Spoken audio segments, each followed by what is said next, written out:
Assalamualaikum warahmatullahi wabarakatuh. Perkenalkan, nama saya Nurul Fauzia Latif dari kelas AD3 Farmasi 2018 Universitas Negeri Gorontalo. Di sini saya akan menjelaskan mengenai materi kimia analisis yang berjudul titrasi redoks.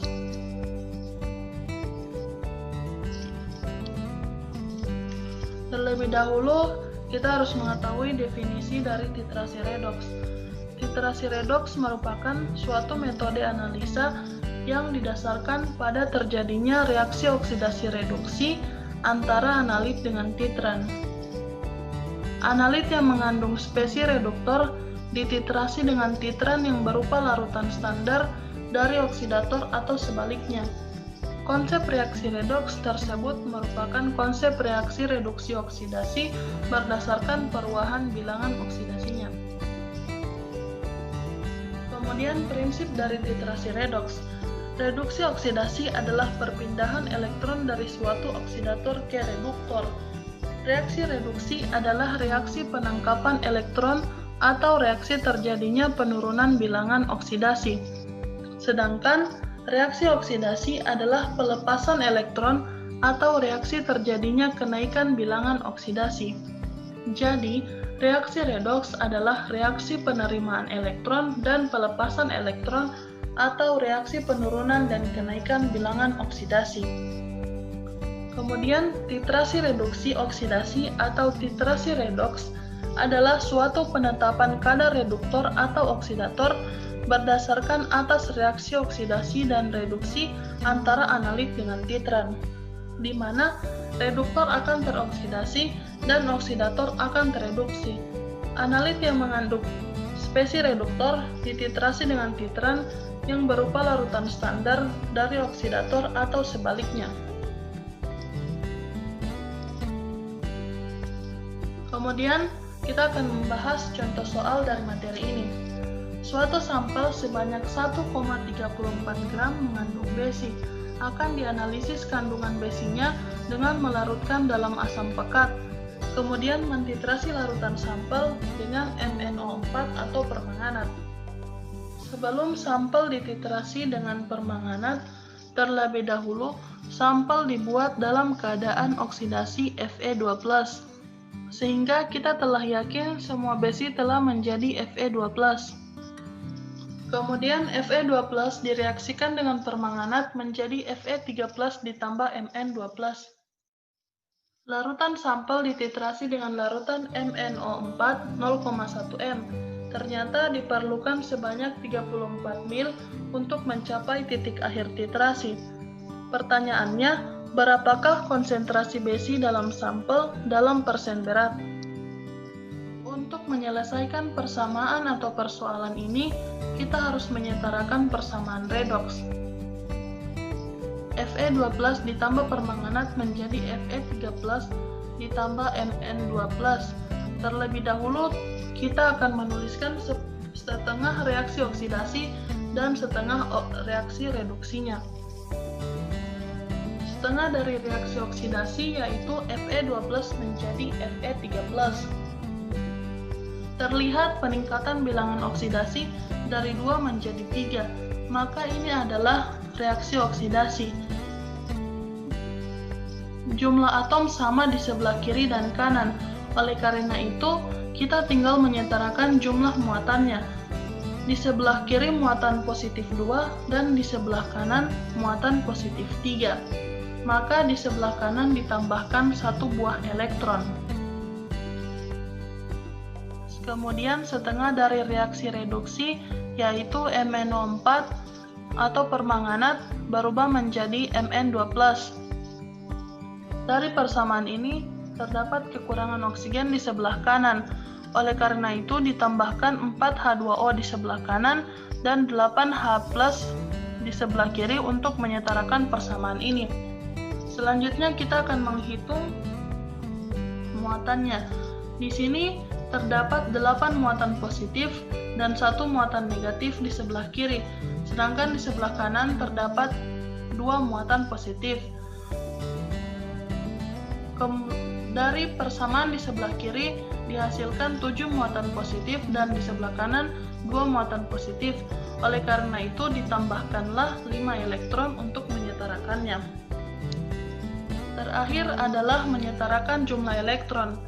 Bila pada 1/2 reaksi oksidasi terdapat 1 elektron, maka semua ion dikalikan 5. Hasilnya menjadi, yaitu 1/2 reaksi oksidasi menjadi 5Fe2+ menjadi 5Fe3+ ditambah 5 elektron. Kemudian untuk 1/2 reaksi reduksi, di sini menjadi 5 elektron ditambah 8H+ ditambah MnO4 atau permanganat menjadi Mn2+ ditambah 4H2O. Dari reaksi keseluruhan ini menjadi 5Fe2+ ditambah 8H+ ditambah MnO4 atau permanganat menjadi 5Fe3+ ditambah Mn2+ ditambah 4H2O. Dalam reaksi ini, perhatikan bahwa 5 mol Fe bereaksi dengan 1 mol MnO4 atau disebut dengan 5 mol Fe2+ proporsional dengan 1 mol MnO4. Ini yang akan kita gunakan sebagai dasar untuk perhitungan kita. Yang pertama, kita hitung dahulu jumlah mol permanganat. Permanganat 0,1 M yang dipergunakan dalam titrasi sebanyak 34 mil. Berarti mol permanganat sama dengan 0,1 dikali 34 mil menjadi 3,4 milimol.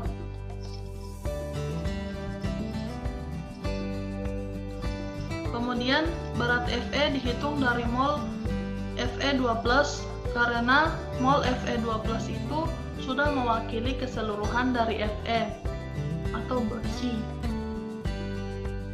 Berat Fe sama dengan 17 milimol dikali air dari Fe yaitu 55,8 mg per milimol sama dengan 948,6 mg.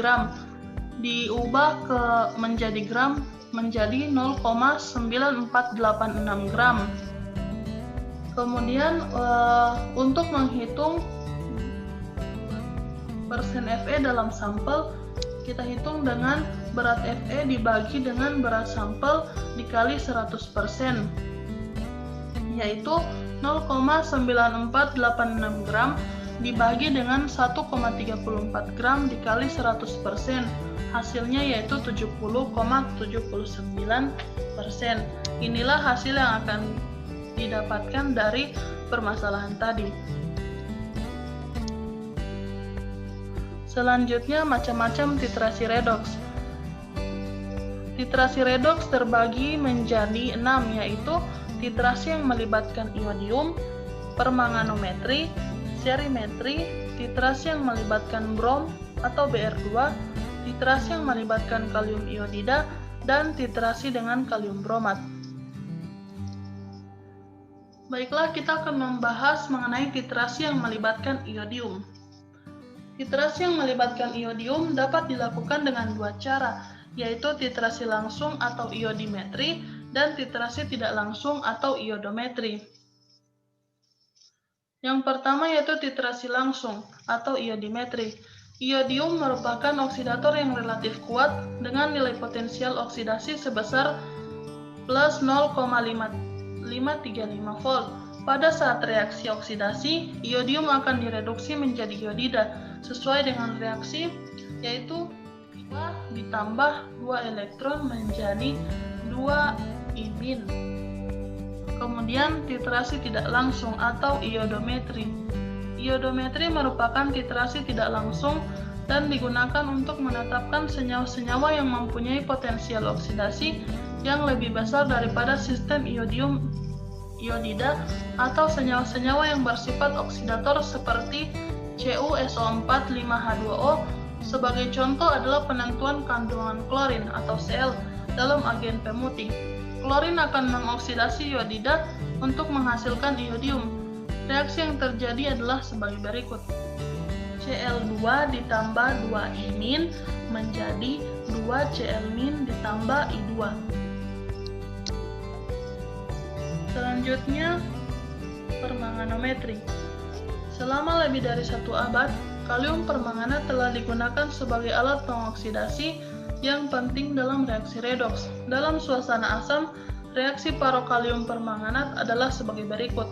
MnO4- ditambah 8H+ ditambah 5E- menjadi Mn2+ ditambah 4H2O. Selanjutnya, serimetri. Larutan cerium 4 sulfat dalam asam sulfat encer merupakan zat pengoksidasi yang kuat dan lebih stabil daripada larutan kalium permanganat, dengan suatu syarat bahwa asam sulfat cukup mampu menghindari hidrolisis dan pengendapan garam basanya. Kalau larutan kalium permanganat dapat direduksi menjadi beberapa macam keadaan hasil reduksi, maka reduksi larutan cerium 4 sulfat selalu menghasilkan ion cerium 3 menurut reaksi Ce4 ditambah E- menjadi Ce3+. Selanjutnya, titrasi yang melibatkan brom. Brom dapat digunakan sebagai oksidator seperti iodium.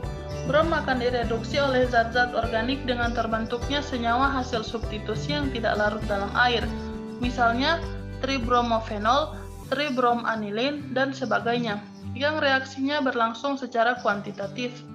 Brom juga dapat digunakan untuk menetapkan kadar senyawa-senyawa organik yang mampu bereaksi secara adisi atau substitusi dengan brom.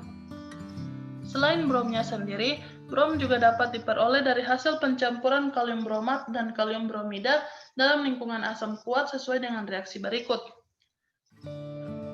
KbRO3 ditambah 5Kbr ditambah HCl menjadi 3Br2 ditambah 6KCl ditambah 3H2O. Selanjutnya, titrasi yang melibatkan kalium iodida. Larutan kalium iodat dibuat dengan melarutkan sejumlah tertentu kalium iodat dalam air secukupnya. Kalium iodat dapat diperoleh dalam keadaan murni dan bersifat stabil sehingga larutan ini tidak perlu dibakukan kembali. Larutan baku kalium iodida tidak menggunakan normalitas, akan tetapi molaritas, karena normalitasnya dapat bermacam-macam, tergantung reaksinya. Dalam hal ini, maka reduksi kalium iodidat menjadi iodida tidak bisa seragam sebagaimana kalium bromat. Pada reaksi berikut, IO3- ditambah 6H+ ditambah 6E menjadi I- ditambah 3H2O. Kemudian titrasi dengan kalium bromat. Kalium bromat merupakan oksidator kuat dalam lingkungan asam dan reaksinya dengan zat-zat bereduksi akan diubah menjadi bromida. Menurut reaksi, BrO3+ ditambah 6H+ ditambah 6E menjadi Br ditambah 3H2O. Sekian presentasi dari saya. Apabila ada kesalahan mohon dimaafkan. Wabillahi taufiq wal hidayah. Wassalamualaikum warahmatullahi wabarakatuh.